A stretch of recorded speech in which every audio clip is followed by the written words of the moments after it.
El valle de Oaxaca se extendía bajo un sol implacable que parecía castigar cada rincón de tierra.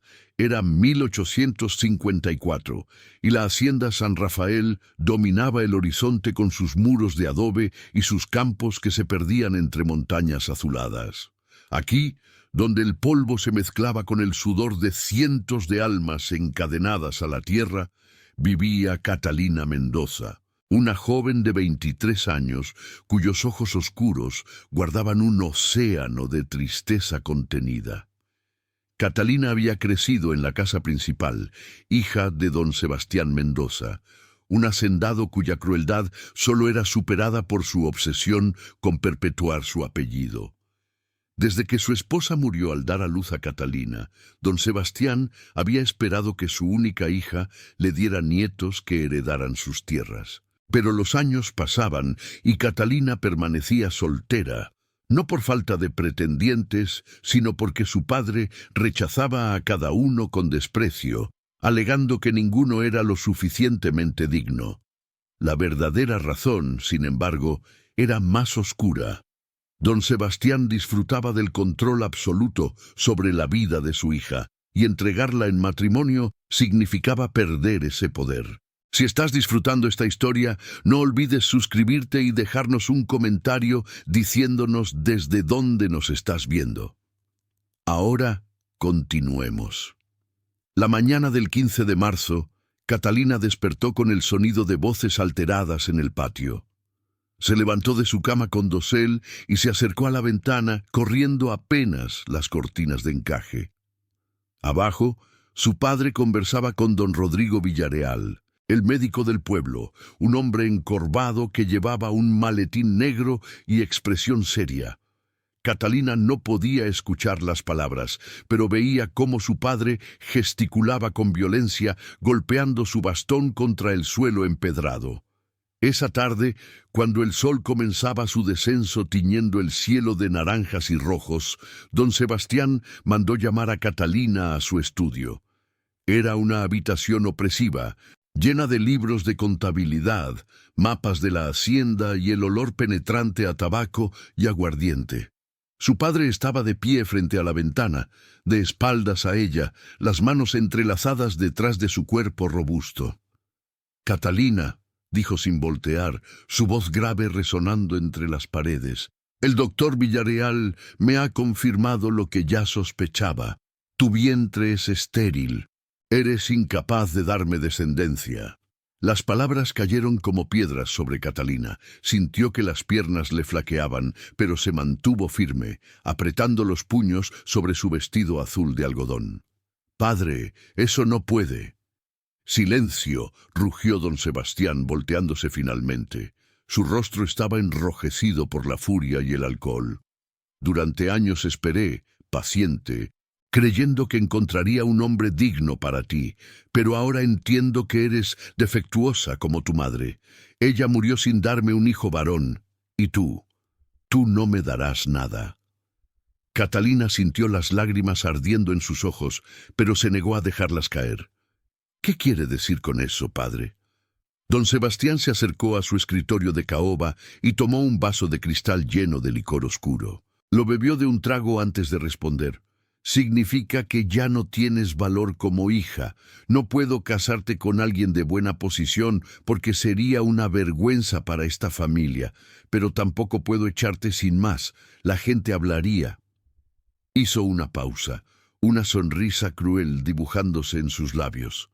«Así que he decidido darte a Marcelo». El nombre resonó en los oídos de Catalina como un trueno lejano. Marcelo era el capataz de los esclavos, un hombre enorme y brutal conocido por su sadismo. Había llegado a la hacienda 5 años atrás, traído desde las costas de Veracruz, y rápidamente se ganó la confianza de don Sebastián por su eficiencia despiadada manteniendo a los trabajadores en línea. Se decía que había matado a 2 hombres con sus propias manos y que disfrutaba el sufrimiento ajeno. «No, padre, por favor». Catalina sintió que el mundo giraba a su alrededor. «No puede hacer esto. Soy su hija». «Eras mi hija», corrigió don Sebastián con frialdad. Ahora eres solo una boca más que alimentar, sin ningún propósito.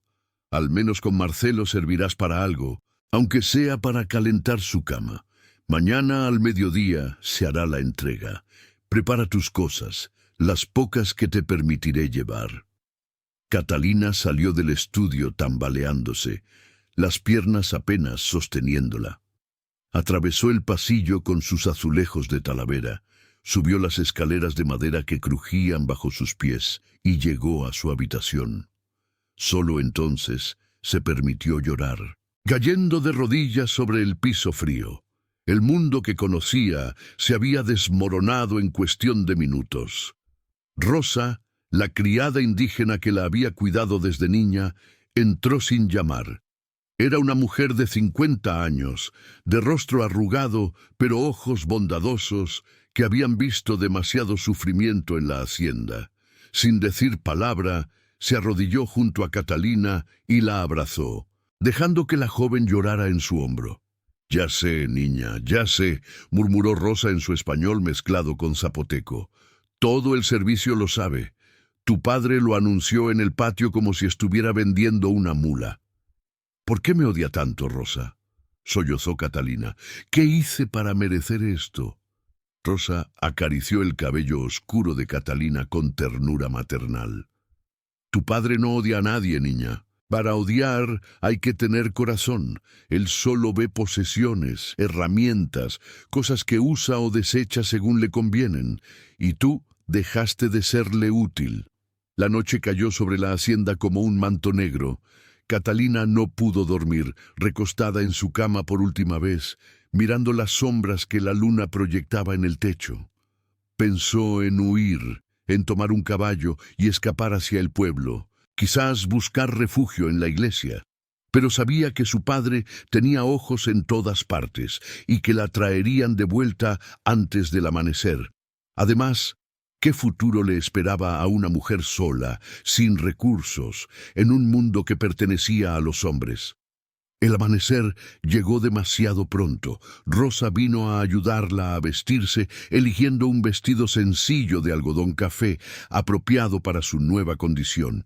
No hubo desayuno, solo un silencio pesado que llenaba cada rincón de la casa. A las 11 de la mañana, Rosa terminó de empacar las pocas pertenencias que don Sebastián había permitido. 2 vestidos más, ropa interior, un cepillo de pelo y una pequeña imagen de la Virgen de Guadalupe que había pertenecido a su madre. «Guarda esto». Rosa deslizó algo en la mano de Catalina. Era un pequeño cuchillo de cocina, no más largo que su palma, envuelto en un trapo. «Por si acaso, nunca se sabe». Catalina asintió, escondiendo el arma entre los pliegues de su vestido. A las 12 en punto, como había ordenado su padre, bajó las escaleras por última vez. En el patio la esperaban don Sebastián, el padre Ignacio del pueblo, y Marcelo. Catalina había visto a Marcelo muchas veces desde lejos, pero nunca tan cerca. Era un hombre de casi 40 años, alto y musculoso, con piel oscura curtida por el sol y cicatrices que recorrían sus brazos desnudos.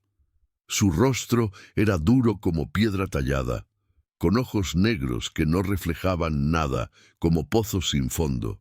Llevaba pantalones de manta y una camisa sin mangas que dejaba ver la fuerza brutal de su cuerpo.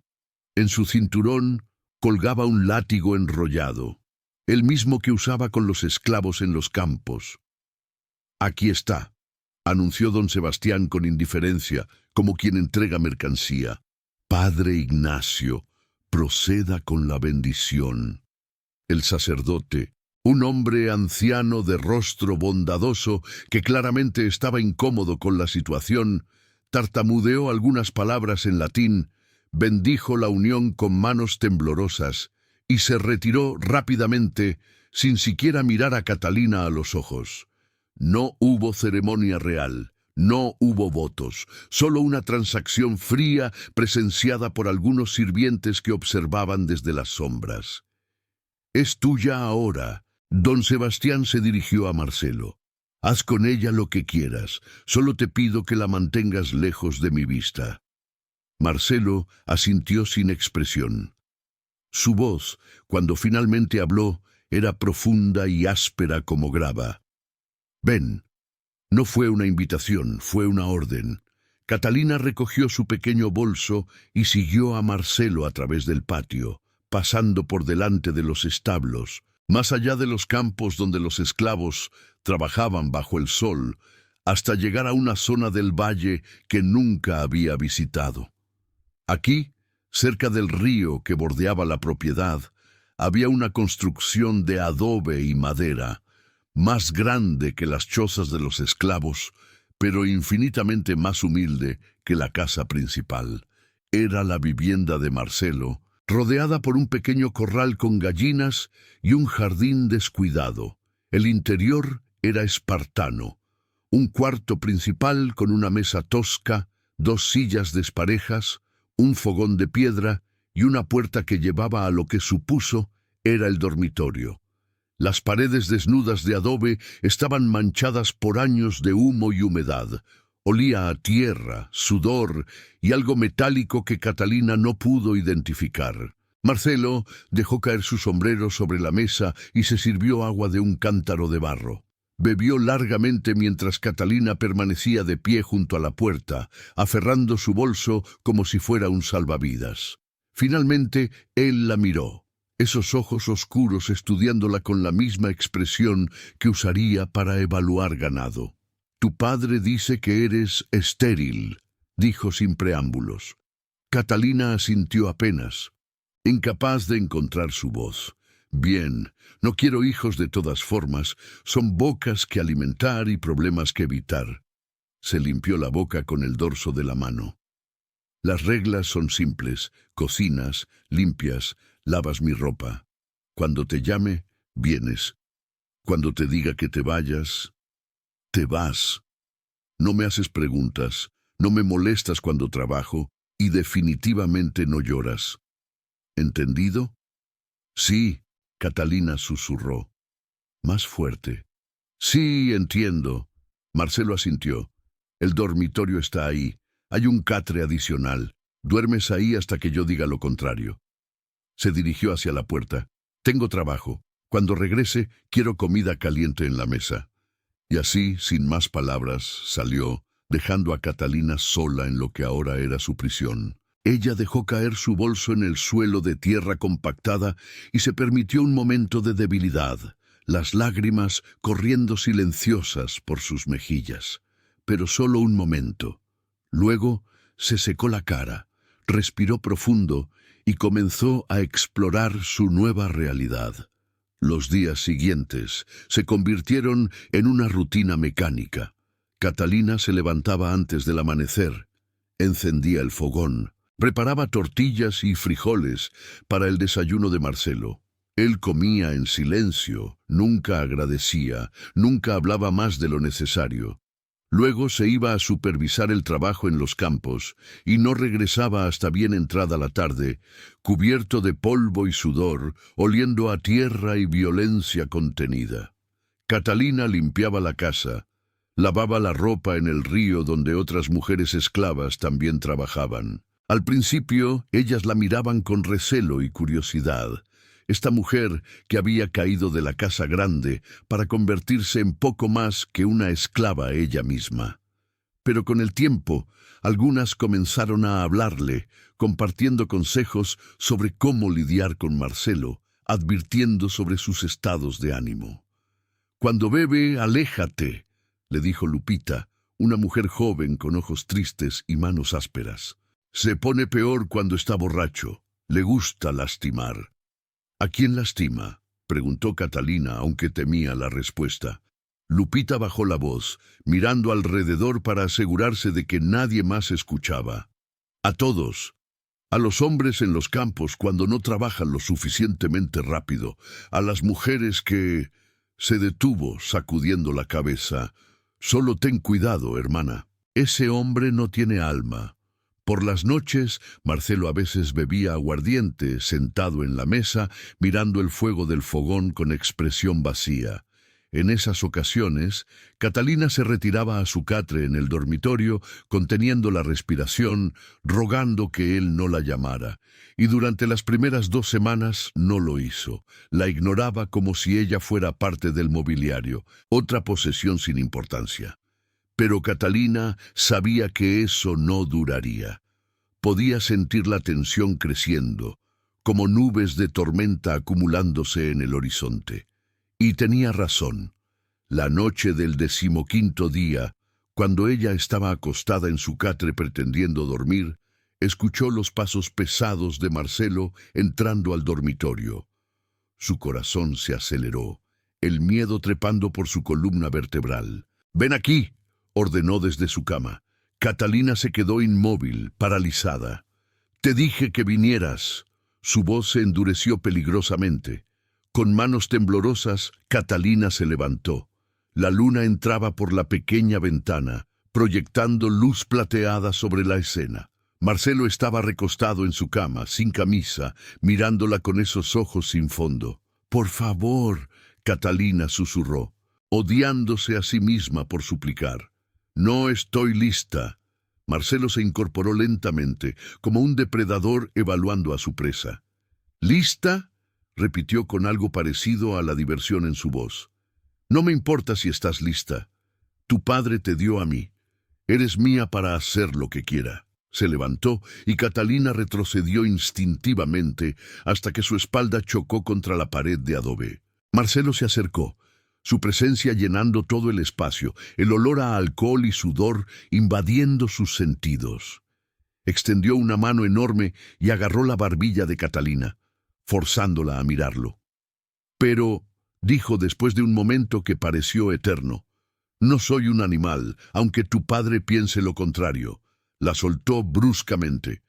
«Cuando venga a ti, será porque tú lo pidas, así que piénsalo bien, Catalina, porque una vez que cruces esa línea no hay vuelta atrás». Regresó a su cama dándole la espalda. «Vuelve a tu catre». Catalina no necesitó que se lo repitiera.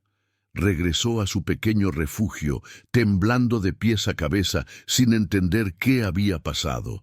Marcelo la había respetado, a su manera brutal y retorcida, pero la había respetado, y eso la confundía más que cualquier otra cosa. Los días se convirtieron en semanas, y las semanas en meses. Era ya junio, y el calor del valle era sofocante. Los campos de maíz y agave se extendían verdes bajo el sol implacable, y el trabajo se volvía más duro. Catalina había establecido su propia rutina, encontrando pequeños momentos de paz en las tareas cotidianas. Había aprendido a cocinar mejor, experimentando con las hierbas que crecían silvestres cerca del río. Había hecho amistad con algunas de las mujeres esclavas, especialmente con Lupita y con Juana, una anciana que conocía remedios tradicionales. Marcelo mantenía su distancia emocional, pero Catalina comenzó a notar detalles sobre él que antes le habían pasado desapercibidos. La forma en que a veces se quedaba mirando las montañas al atardecer con expresión melancólica. Cómo trataba a los caballos con una gentileza que nunca mostraba a las personas.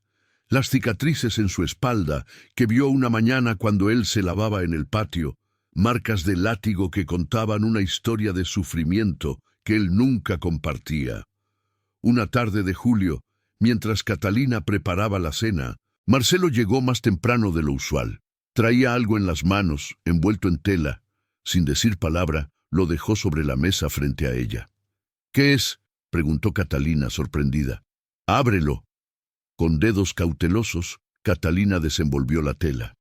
Adentro había un vestido, no nuevo, pero en buenas condiciones, de un color verde suave que le recordó a los campos después de la lluvia.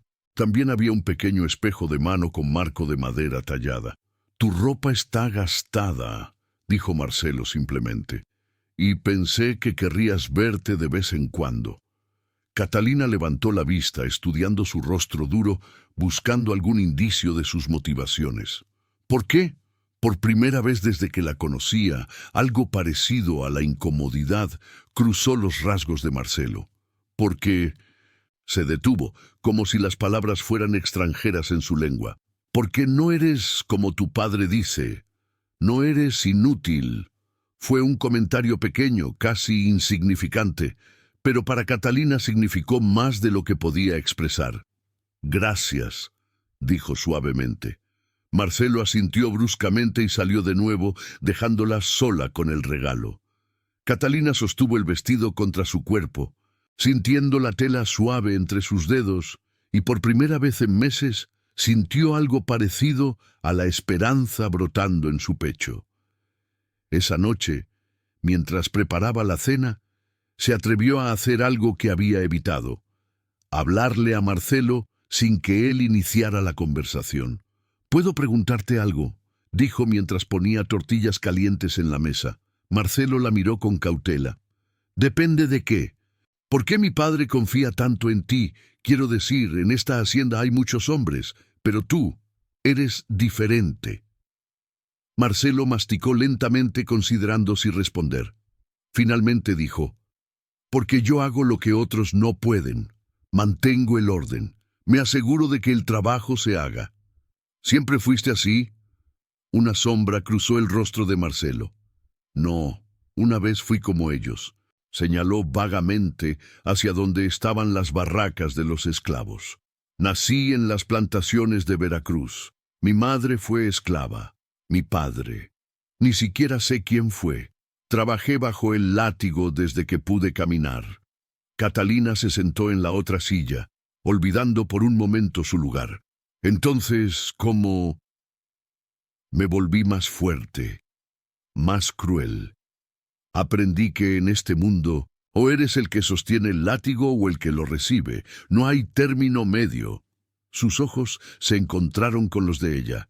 «Tu padre me compró hace 5 años porque maté al capataz anterior de su plantación en una pelea. Vio algo en mí, supongo. Me dio una opción: morir o trabajar para él. Elegí vivir». «¿Y no te arrepientes?», preguntó Catalina suavemente. «De lo que tienes que hacer». Marcelo se quedó en silencio por un largo momento. «Todos los días», admitió finalmente, su voz apenas un susurro. «Pero el arrepentimiento no cambia nada, solo te hace más débil». Catalina vio entonces lo que nadie más veía. Marcelo no era un monstruo nacido, era un hombre que había sido convertido en uno por la crueldad del mundo, y aunque eso no justificaba sus acciones, le ayudaba a entenderlas. «¿Por qué me estás contando esto?», preguntó ella. «Porque tú tampoco elegiste estar aquí y porque…». Vaciló, como si las palabras le costaran dolor físico. «Porque estoy cansado de estar solo con mis demonios». Fue un momento de vulnerabilidad breve pero real. Marcelo terminó su comida rápidamente después de eso, como si se arrepintiera de haber compartido tanto. Pero algo había cambiado entre ellos, una grieta en el muro de indiferencia que él había construido. Agosto llegó con tormentas violentas que azotaban el valle. Los rayos iluminaban el cielo nocturno y el trueno rugía como bestias enfurecidas. Una noche particularmente tempestuosa, Catalina se despertó con el estruendo y encontró a Marcelo de pie junto a la ventana, mirando la tormenta con expresión atormentada. «¿No puedes dormir?», preguntó ella suavemente. Marcelo se sobresaltó ligeramente, como si hubiera olvidado que ella estaba ahí. «Las tormentas me recuerdan a Veracruz, a la noche en que mataron a mi madre». Catalina se levantó de su catre, envuelta en su cobija. «¿Qué pasó?».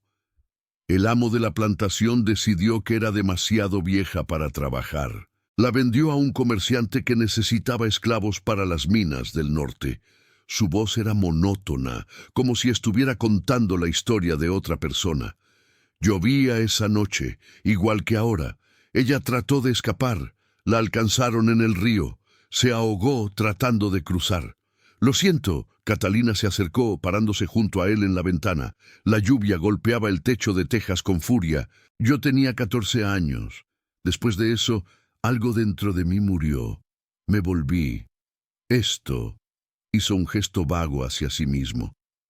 Un perro violento que solo sabe morder. No creo que eso sea todo lo que eres, dijo Catalina, sorprendiéndose de su propia valentía. Los perros violentos no traen vestidos a mujeres que les fueron entregadas contra su voluntad.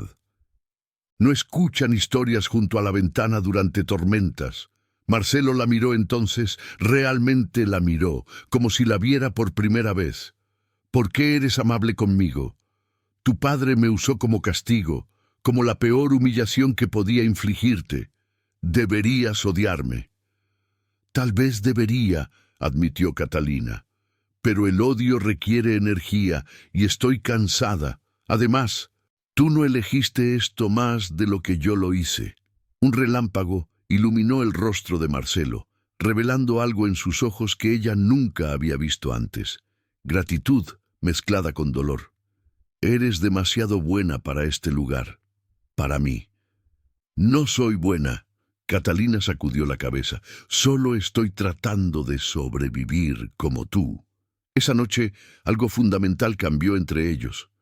No fue amor, no todavía, pero fue el comienzo de una comprensión mutua, un reconocimiento de que ambos eran víctimas del mismo sistema cruel, atrapados en roles que ninguno había elegido. Los meses siguientes trajeron una transformación gradual.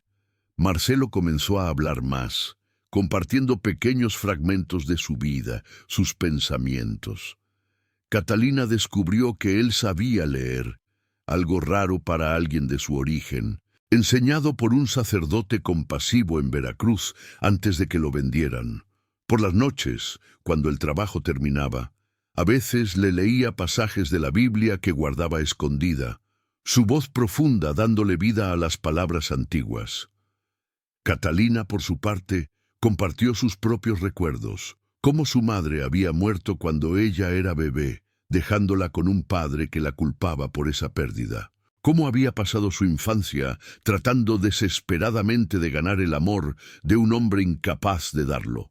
Cómo ahora, paradójicamente, sentía más libertad en su prisión junto al río que la que jamás tuvo en la casa grande. Un día de septiembre, mientras trabajaba en el jardín tratando de hacer crecer algunas verduras, Catalina escuchó gritos desde los campos. Se levantó, sombreando sus ojos del sol, y vio una conmoción cerca del límite de la propiedad. Marcelo estaba ahí, su látigo levantado, golpeando a un hombre joven que había caído al suelo. Sin pensar, Catalina corrió hacia allá. «¡Detente!», gritó, una orden que nunca se habría atrevido a dar antes. Marcelo se congeló, el látigo suspendido en el aire. Los otros trabajadores se quedaron inmóviles, atónitos. Nadie, jamás, había desafiado a Marcelo públicamente. Catalina llegó jadeando, colocándose entre Marcelo y el joven en el suelo. «¿Qué hizo?» «Eso no es tu asunto», dijo Marcelo, su voz peligrosamente baja. «Lo estoy haciendo mi asunto». «¿Qué hizo?» Marcelo apretó la mandíbula. «Intentó robar maíz para su familia». Catalina miró al joven. Tenía quizás 16 años, flaco como un esqueleto, y con ojos asustados. «Es cierto», el muchacho asintió, temblando. «Mi hermana está enferma, necesita comer, las raciones no son suficientes». Catalina se volvió hacia Marcelo. «¿Vas a matarlo por tratar de alimentar a su familia?» «No lo voy a matar», Marcelo gruñó, «pero necesita aprender». «Ya aprendió. Míralo, está aterrorizado». Catalina bajó la voz. «Por favor, Marcelo, sé quién eras antes. No dejes que esto te convierta completamente en el monstruo que todos creen que eres». Fue un momento de tensión extrema. Todos los trabajadores miraban, esperando. La autoridad de Marcelo estaba siendo desafiada, y públicamente. Si cedía, perdería el respeto y el miedo que mantenían el orden. Si no cedía, confirmaría lo que Catalina estaba tratando de negarle, que era irredimible. Finalmente Marcelo enrolló el látigo lentamente. «¡Levántate!», le ordenó al muchacho. Cuando el joven se puso de pie, tembloroso, Marcelo continuó. Llévate 2 kilos de maíz para tu hermana, pero si vuelves a robar, no habrá misericordia, ¿entiendes? Sí, señor, gracias, señor. El muchacho prácticamente corrió hacia los almacenes. Marcelo miró a los trabajadores reunidos. Vuelvan al trabajo, todos. Se dispersaron rápidamente. Cuando solo quedaron Marcelo y Catalina, él la tomó del brazo, no con fuerza pero firmemente, y la llevó de vuelta a la casa junto al río. Una vez dentro, cerró la puerta y se volvió hacia ella. «Nunca vuelvas a hacer eso», dijo, pero su voz no tenía el veneno que ella esperaba. «No frente a ellos, mi autoridad». «Tu autoridad está basada en el miedo», interrumpió Catalina, la adrenalina todavía corriendo por sus venas. «Pero el miedo no dura para siempre. Eventualmente, la gente se rebela». «¿Y qué sugieres? Que sea amable». Marcelo rió amargamente. «Que les dé palmaditas en la espalda y espere que trabajen por buena voluntad. Ese muchacho robó. Si lo dejo pasar sin consecuencias, mañana todos estarán robando». Le diste consecuencias, le mostraste que había otra forma, que hay lugar para la compasión. Marcelo se dejó caer en una silla, pasándose las manos por el rostro. «No entiendes cómo funciona este mundo, Catalina. La compasión es debilidad, y la debilidad te mata». O tal vez, Catalina se arrodilló frente a él. La verdadera fuerza está en elegir la compasión cuando podrías elegir la crueldad. Cualquiera puede golpear a alguien más débil. Eso no requiere coraje. Marcelo la miró largamente, algo luchando detrás de sus ojos. «Me estás pidiendo que sea alguien que no soy. Te estoy pidiendo que seas quien eras antes de que el mundo te rompiera». Fue demasiado. Marcelo se levantó bruscamente, alejándose. «Prepara la cena, tengo que pensar». Salió, dejando a Catalina arrodillada en el suelo, preguntándose si había empujado demasiado lejos. Pero cuando Marcelo regresó esa noche, había algo diferente en su postura, una ligera suavización en la dureza de su mandíbula. «Hablé con tu padre», dijo mientras comían en silencio. «Le dije que necesitamos aumentar las raciones de comida para los trabajadores, que la productividad ha bajado porque están débiles». Catalina levantó la vista sorprendida. «¿Y qué dijo?» «Que haría lo que yo considerara necesario para mantener la producción». Marcelo hizo una pausa. «No mencioné que la verdadera razón es porque tú me hiciste ver que estoy dirigiendo hombres hambrientos, como si fueran bestias de carga». «Marcelo». «No», levantó una mano. «No lo conviertas en algo más de lo que es. Solo estoy siendo práctico. Trabajadores bien alimentados trabajan mejor. Eso es todo». Pero Catalina podía ver la verdad en sus ojos. Era más que eso, mucho más. Octubre trajo la cosecha, y con ella trabajo de sol a sol. Catalina raramente veía a Marcelo, excepto tarde en la noche, cuando llegaba exhausto, cubierto de polvo dorado del maíz. Ella le preparaba comida caliente, le traía agua para lavarse, y poco a poco la distancia física entre ellos comenzó a disminuir. Una noche, mientras Catalina le curaba una cortada en la mano que se había hecho con una hoz, Marcelo la tomó de la muñeca suavemente. «¿Por qué haces esto?», preguntó. «¿Curar tu mano?». «No, todo.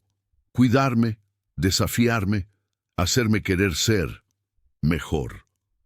Catalina miró sus manos unidas, la de él tan grande y áspera, la de ella pequeña y suave en comparación.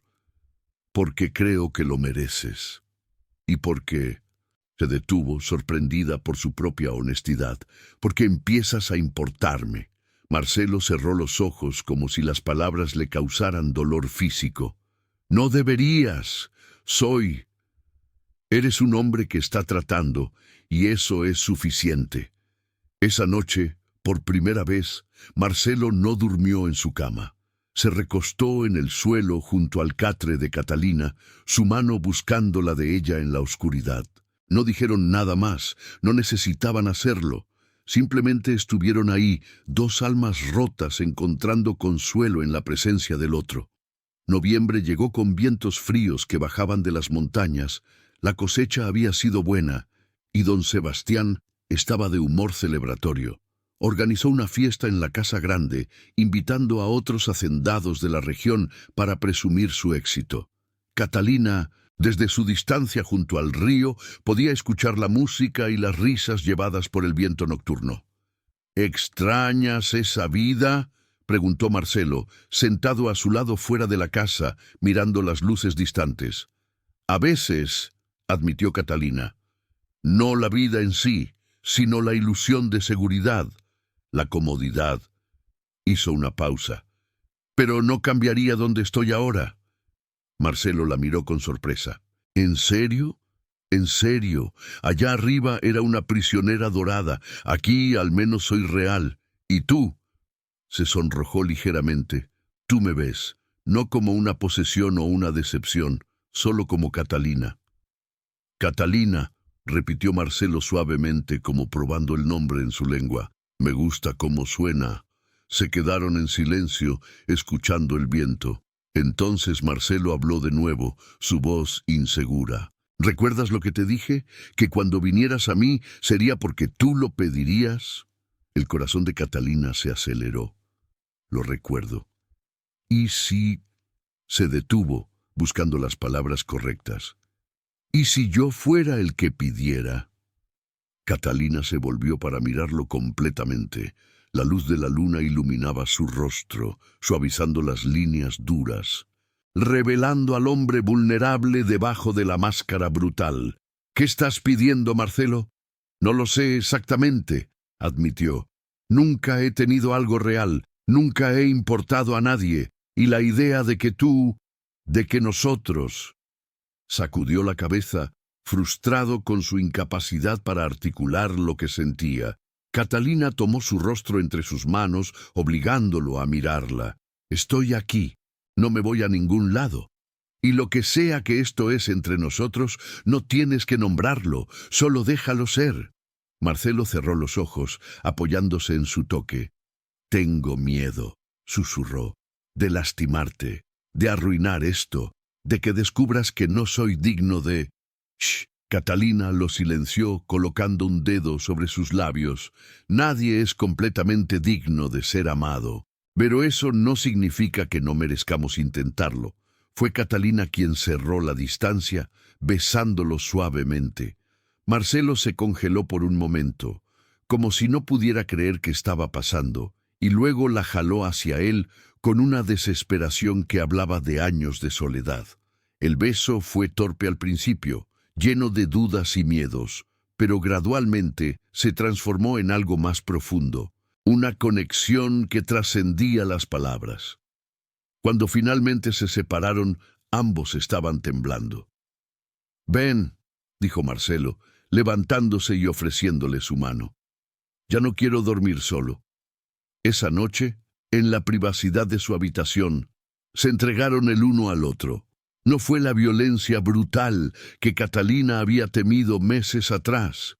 Fue ternura mezclada con pasión, vulnerabilidad envuelta en deseo. Marcelo la tocó como si fuera algo precioso, algo que podría romperse, y ella respondió con una apertura que lo sorprendió. Después, acostados en la oscuridad, con los cuerpos entrelazados, Marcelo habló contra su cabello. —Nunca pensé que podría sentir esto. Paz. —Yo tampoco —admitió Catalina, trazando las cicatrices en su pecho. Pensé que mi vida había terminado cuando mi padre me dio a ti, pero tal vez solo estaba comenzando. Los días siguientes fueron diferentes. Había una ligereza en Marcelo que otros comenzaron a notar. Seguía siendo estricto. Todavía usaba el látigo cuando era necesario, pero había menos crueldad en sus acciones. Los trabajadores lo notaron, susurrando entre ellos sobre el cambio, atribuyéndolo a la influencia de la mujer del patrón. Pero no todos estaban contentos con la transformación. Don Sebastián, durante una de sus inspecciones, llamó a Marcelo aparte. «Te estás volviendo blando», acusó.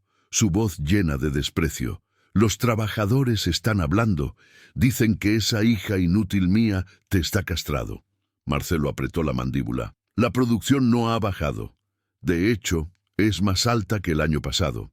«No me importa la producción», escupió don Sebastián. «Me importa el respeto, y tú lo estás perdiendo». «Con respeto, don Sebastián». Marcelo mantuvo su voz firme. «Creo que confunde miedo con respeto, y el miedo, eventualmente, se transforma en rebelión». Don Sebastián lo miró con ojos entrecerrados. «Ten cuidado, Marcelo. Puedo reemplazarte tan fácilmente como te contraté. Y si lo hago, esa hija mía se queda aquí, sola. ¿Entiendes lo que le pasaría a una mujer sin protección en este lugar?» Fue una amenaza clara. Marcelo entendió perfectamente. «Entiendo, señor». «Bien, ahora vuelve al trabajo y recuerda quién manda aquí». Esa noche, Marcelo llegó a casa más tarde que de costumbre, con expresión sombría. Catalina, que había estado esperando con la cena preparada, supo inmediatamente que algo estaba mal. «Mi padre vino hoy, ¿verdad?», preguntó. Marcelo asintió, sirviéndose un vaso de pulque. «Me amenazó.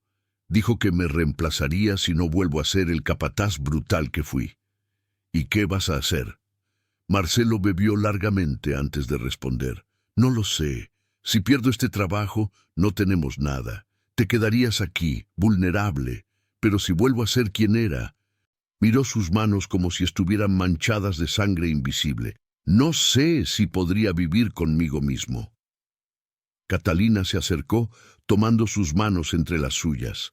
«Entonces encontramos otra forma. No tienes que volver a ser ese hombre, Marcelo. Hay un equilibrio.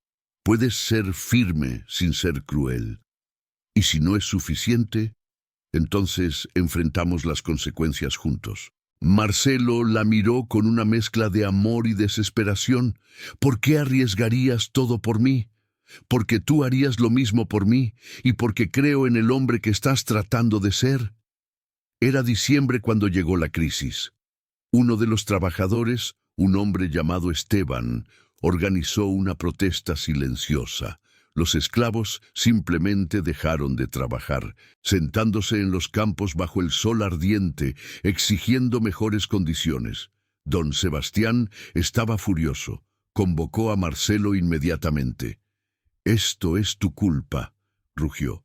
«Tu debilidad los ha envalentonado. Resuelve esto ahora, o te vas». Marcelo salió al campo donde los trabajadores estaban sentados. Catalina, desobedeciendo órdenes directas, lo siguió a distancia. Vio a Marcelo pararse frente a Esteban, su látigo colgando del cinturón. «¿Sabes lo que tu padre quiere que haga?», Marcelo le dijo a Esteban, su voz lo suficientemente alta para que todos escucharan. «Quiere que te azote hasta que vuelvas al trabajo, que haga un ejemplo de ti». «Lo sé».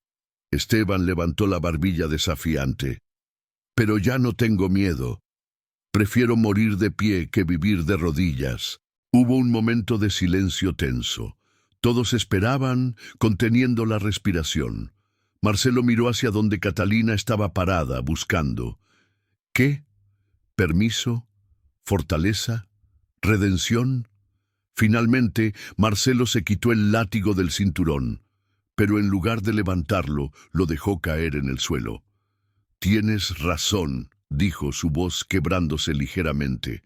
«Todos tienen razón. Yo». Tragó con dificultad. «He sido un monstruo. He perpetuado el mismo sistema que me destruyó a mí, y no puedo hacerlo más». Un murmullo corrió por los trabajadores reunidos. Nadie esperaba esto. Marcelo continuó. «No puedo cambiar el pasado, no puedo deshacer el dolor que he causado, pero puedo elegir quién soy a partir de ahora». Se volvió hacia don Sebastián, que observaba desde su caballo. «Renuncio». «¿Qué?». Don Sebastián casi cayó de su montura en shock. «Renuncio a mi posición. No seré más su capataz». Marcelo regresó su atención a los trabajadores.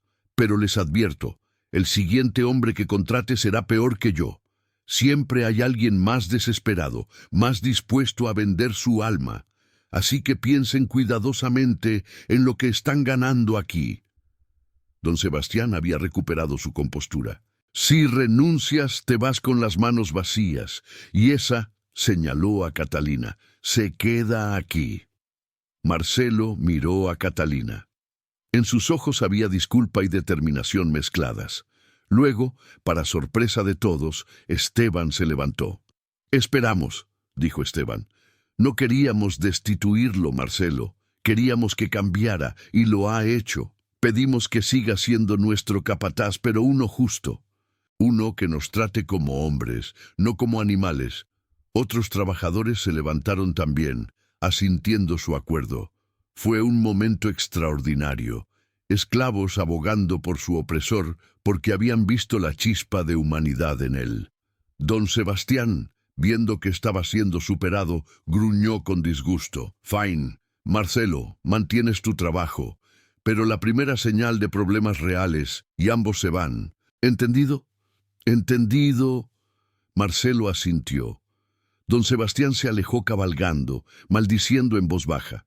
Los trabajadores volvieron gradualmente a sus labores, pero había un ambiente diferente ahora, algo parecido a la esperanza.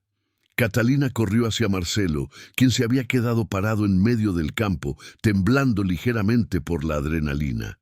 «Lo hiciste», dijo ella, tomando sus manos. «Elegiste correctamente». «Casi lo arruino todo». Marcelo la jaló hacia él. «Casi nos pierdo a ambos. Pero no lo hiciste, y ahora tenemos una oportunidad de construir algo diferente aquí, algo mejor.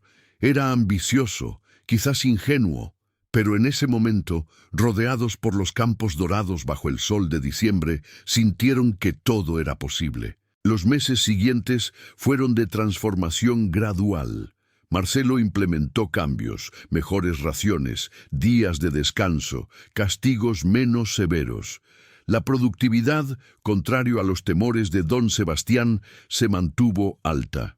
Los trabajadores, tratados con un mínimo de dignidad, respondían con mejor trabajo. Catalina también encontró su papel. Comenzó a enseñar a leer a algunos de los niños esclavos por las tardes, usando la Biblia de Marcelo y cualquier otro material que pudiera encontrar.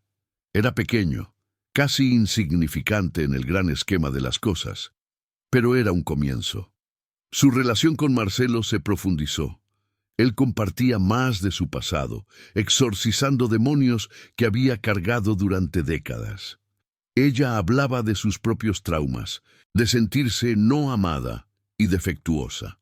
Juntos comenzaron a sanar, dos personas rotas reconstituyéndose mutuamente. En enero del siguiente año, 1855, Catalina descubrió algo imposible. Estaba embarazada. El médico del pueblo, el mismo que había declarado su vientre estéril, confirmó con asombro que estaba equivocado.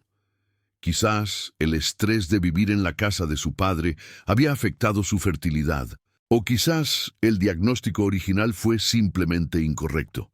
Fuera cual fuera la razón, la vida crecía dentro de ella. Cuando le dijo a Marcelo, él se quedó sin palabras. Luego, para su sorpresa, vio lágrimas en los ojos de ese hombre brutal. «Un hijo», susurró, «voy a ser padre». «¿Estás feliz?», preguntó Catalina, sosteniendo su aliento. «Aterrorizado», admitió. «No sé cómo ser un buen padre. Mi propio padre me abandonó antes de nacer y los únicos modelos que he tenido». Sacudió la cabeza. «Pero sí, estoy feliz y aterrorizado. Podemos estar aterrorificados juntos», Catalina sonrió. «Y podemos intentar ser mejores de lo que nuestros padres fueron». Decidieron no decirle a don Sebastián inmediatamente. No querían darle la satisfacción, ni arriesgarse a que tratara de reclamar al niño como heredero de alguna forma retorcida. Por ahora sería su secreto. Marzo trajo aires de cambio político. Rumores de revolución llegaban desde la capital. Susurros de que el orden antiguo estaba siendo desafiado. En las haciendas, los esclavos hablaban en voz baja sobre libertad, sobre un mundo donde no estarían encadenados a la tierra. Don Sebastián, sintiendo el cambio en el viento, se volvió más paranoico. Aumentó las patrullas, endureció las reglas. Marcelo se encontró en una posición imposible, tratando de mediar entre un patrón cada vez más irracional y trabajadores cada vez más inquietos.